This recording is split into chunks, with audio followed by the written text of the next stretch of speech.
The session is called Development Pathways and Network Circuits, Disruption or Assimilation. It's indeed an honor to have all of you here with us, and it's a kind of high point for IT for Change to have had the privilege, along with IDRC, to host this event. I'm also extremely privileged to speak in this panel. Thank you very much to my colleagues. What I will do is read out for about 12 to 13 minutes, more 13 than 12, so that I don't trip over my thoughts and I'm able to represent the work of my organization, the conversations and the writings of my colleagues, and do justice to that. So our paper is called Network Models and Development Ethics, Some Empirical Explorations.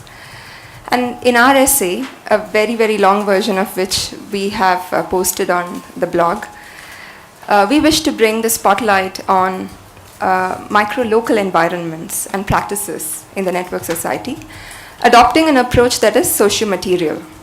We do not look for impacts of technology or causality, but scrutinize the network society phenomenon as a social condition.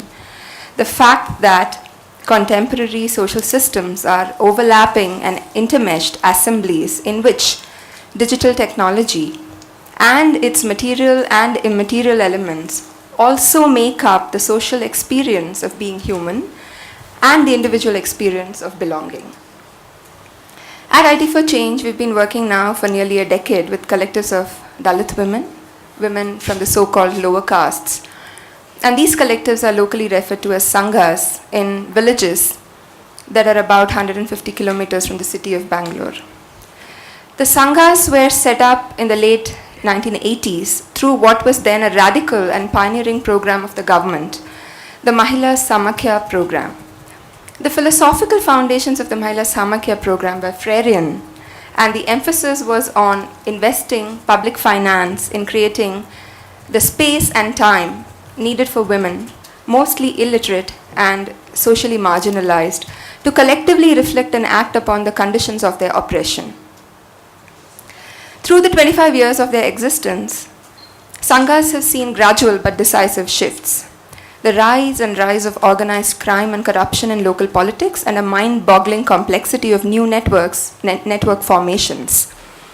The MS, or the Mahila Samakya Sangha, is no longer the only public forum for women. There are many, many others.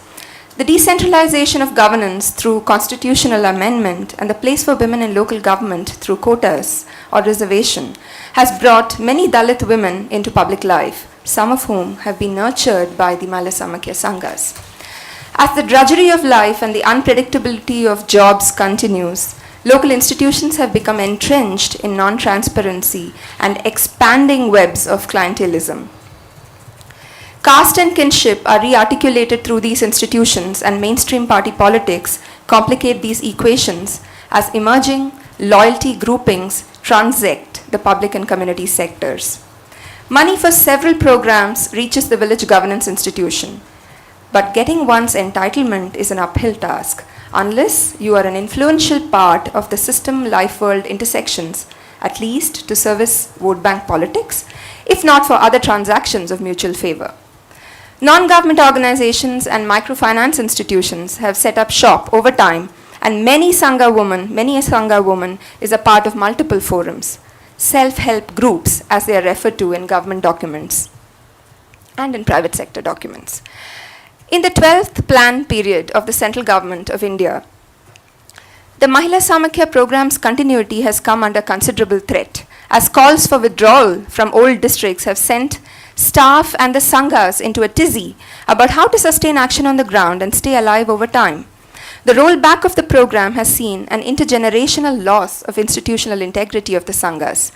Our Public Information Center works with entitlement processes, building Sangha capacity for using computers, IVRS, community media, GIS, and online websites and platforms. It's hard work to build the center as a people's institution, to walk the path of participatory process, enabling Sanghas to own and steer the techno-social project. The force of competing forums and networks is strong, and our work does not bring monetary profits. Even so, We've managed to set up 4 village centers and 2 sub-district hubs. Also, the collective ownership model has had its good moments, and the center's activity has birthed new network geographies, noteworthy for strong and transparent civic public citizen government interrelationships. The community media aspects lend continuity to the citizenship pedagogies and act as the memory of the Sangha's stories of transformation and courage. In the complex and rapidly shifting social institutional milieu in the villages we work in, the greatest threat to Sangha solidarity and institutional integrity comes from another non-profit, the Shri Kshetra Dharmasthala Rural Development Project. Doesn't matter. SKDRDP, in short, which is a microfinance institution also providing other services. SKDRDP came into Mysore and to the villages we work in mid-2012. It is a trust promoted by local philanthropist Virendra Hegde, who also heads the famous 700-year-old Dharmasthala Manjunatha temple in the coastal region of Karnataka. Currently covering 20,000 villages, about 4 million women members, and through 300,000 self-help groups in Karnataka, the trust adopts a self-help mode, working in addition to microfinance on transfer of agricultural technology, farm mechanization, promotion of hygiene, health, education, watershed development, renewable energy, waste management, insurance, producer cooperatives, etc. Within days of their arrival in 2012, waves of defection by Mahila Samakya Sanghas were reported in the villages we work.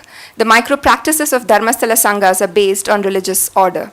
In the meetings, lamps are lit, prayers are chanted, and timeliness demanded of all members. If an individual member of the group defaults on her repayment, penalties are levied on the entire group. Credit discipline is ensconced in religious morality. Public meetings of the organization are held with high visibility, and religious pilgrimages promoted with deep fervor. Women are encouraged to relinquish membership in other sanghas and take a public oath for conforming to the religious order. The Dharmasthala Sangha has established itself in the hinterlands of Mysore with astounding rapidity. Their approach to institutional linkages, integrating livelihoods and service provision in health, insurance, and finance is clearly very rewarding for the poor who can expect little from public institutions. The social power of SKDRDP is tremendous. It is a banking correspondent in the financial inclusion plan of the Government of India. Its funding networks penetrate state institutions that have consistently routed money through the Trust for Development Projects. It is patronized by politicians of the state and the center. The Trust's bona fides, however, are highly contested by people's rights movements in the local region that have demanded high-level inquiry and legal action around alleged irregularities with regard to ownership of 1,300 acres of land by the promoter of the trust, Virendra Hegde. Hegde's stakes in the temple, which earns around rupees 600 crores every year. I don't know what that translates into in US dollars, but it's a lot of money. From public donations have been brought to question, and movement activists have urged that the temple be brought into state regulation. The rural countryside today is replete with sanghas and self-help groups owing allegiance to various origins. Government schemes, NGO projects, micro-savings activity, private MFIs, microfinance institutions, etc. Every sangha signifies for the poor woman an opportunity to negotiate the hardships of her life, to search for a modicum of dignity and hope. As our work on community informatics continues in partnership with the Sangha, the domestication of women and their instrumentalization by big society actors reveals how the development process itself centralizes control over the marginalized poor. It is not as if women have a natural proclivity any more than men for group finance, but there's no real alternative. Markets have always been arenas for the expression of forms of social authority and status derived from outside the economy. Patriarchal and divine authority, as in the case of SKDRDP, are unfailing tools to supply the preconditions for competition, information, skilling, contracts, access to finance, etc., to poor women, laying the foundation of apparently secular but ruthlessly corporatist regulative institutions that divide struggles with a shared history. In an overall environment where identity politics is mainstream and visceral, marginalized women's organizations are inevitably drawn into its web. the gradual and often invisible loss of critical public space leaves political movements devitalized and atomized. In the emerging post-microfinance era, we see big players adopting a hold-all approach, catering to multiple needs, segmenting society into differentiated markets at the bottom of the pyramid, BOP. Some MFIs, microfinance institutions, believe that the sector's future depends on big data for effective targeting of differentiated products. Mobile communication giants are also looking at entering the space, bringing with them their own variety of platforms and solutions. And the unique ID project of the government is seen to be an opportunity to leverage information across MFIs on individual transactions. As bankability becomes vital for the survival of capital, meso institutions balancing commercial sustainability and social considerations can work only by selective inclusion. The poorest may not qualify as worthy customers. Traditional NGOs are also very sought after, more and more as value co-creators who can join forces on a common endeavor, a cause with a win-win business solution for BOP markets. Ethical boundaries in these arrangements are highly diffuse as change and development, empowerment and participation become ingredients of a value chain with a colorful variety of actors that subsumes the consumer at the bottom of the pyramid, bound by a warm and fuzzy web of cooperation. Emerging trends behoove us to look closer at the politics of representation and the ethics of change making. Apolitical intermediaries whose business is to mop up the political labor of other civil society actors, are a breed whose locus standi needs interrogation. They occupy nodes in networks of change, they control resource and information flows, and they portend the triumph of a democratic centralization that invariably engulfs its peripheries. As contemporary capitalism transposes development into commodity markets, driving fissures into community and political collectivity, it simultaneously pushes for the deinstitutionalization of that which does not fit into straitjacket exchange theory of value in a network or perish dictum. The Mahila Samakya Sanghas we work with still keep up their practice of getting together, creating and listening to radio programs, and keeping information exchange decommoditized. They have, through our translocal collaborations that Desiree mentioned yesterday with communities from other countries, been able to connect to shared global struggles for public access and meaningful connectivity, which, by the way, does not exclude entertainment, but need not be the cunningly homogeneous or homogeneously cunning mishmash of Hollywood and Bollywood that we see in India, for instance. But it is a challenge to stay with and sustain the elements of permanence that allow the collective to learn, act, and reflect. For the Sanghas, connection, conviviality, and conscientization are rooted in an analysis of material and social power.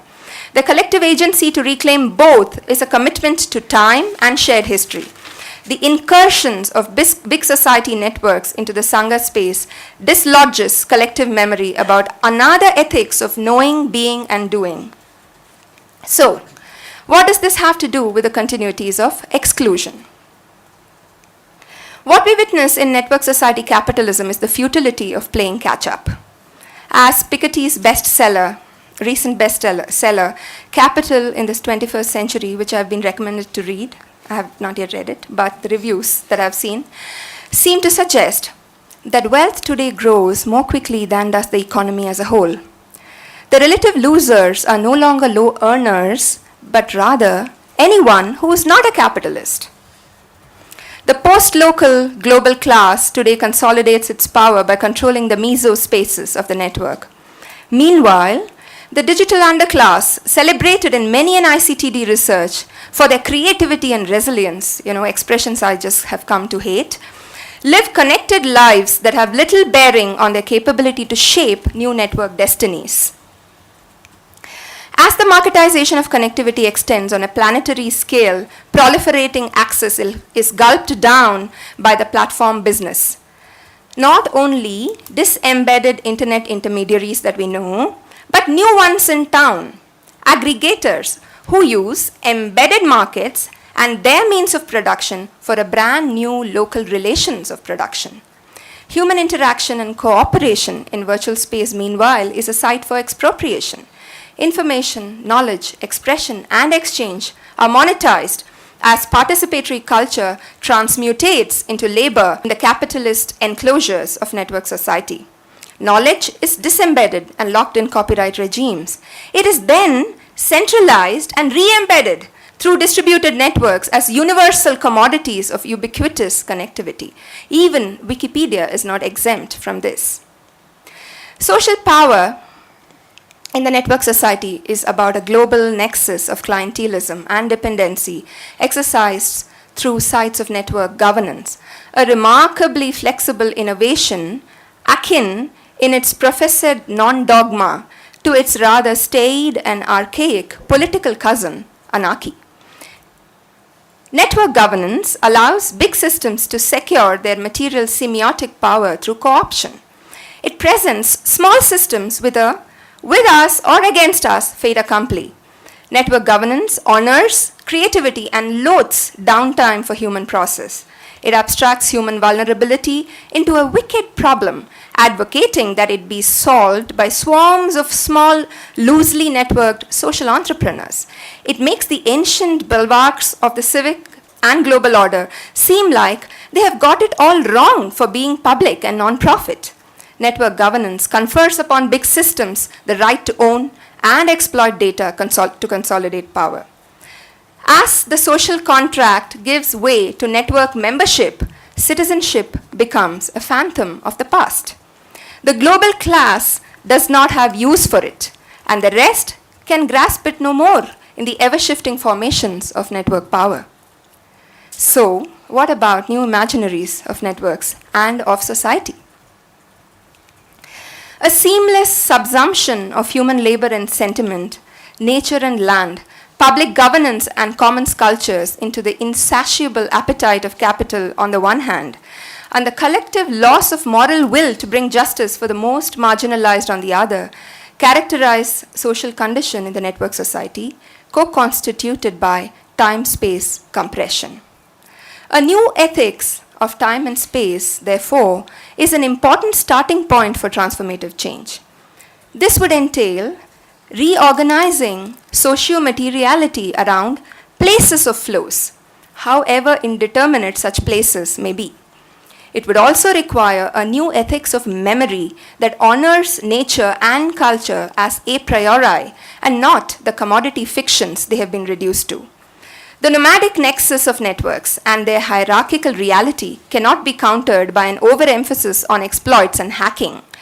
It requires that we return to the class question and seek a new ethics of materiality, pertaining but not limited to the distribution of pipes, machines, towers, gadgets, internet spectrum, and the particular socialities that are produced. It also calls for recovering the immaterial from discourses of commodity. The digital divide that we talked about yesterday is perhaps a useful heuristic. Only its metaphors should vividly capture the hierarchy of networks, hierarchies transecting life worlds and systems where some have the luxury to be part of a global habitus that lays down the syntax of a global culture. Bridging this calls for a new ethics of truth, as if embodied realities matter, and a search for authenticity where communication is not for the sake of communication. Here, the possibility that we can use big data for a different world does not hinge on its power to deconstruct multiplicities. It hinges on the ability to identify how singularities and multiplicities need to be ethically related. Finally, there is a need for calling out and critiquing development research that subverts ethnographic explorations to perpetuate epistemology unabashedly devoid of ethics and reason. ICTs and development research cannot afford to be agnostic to the moral philosophical. Thank you.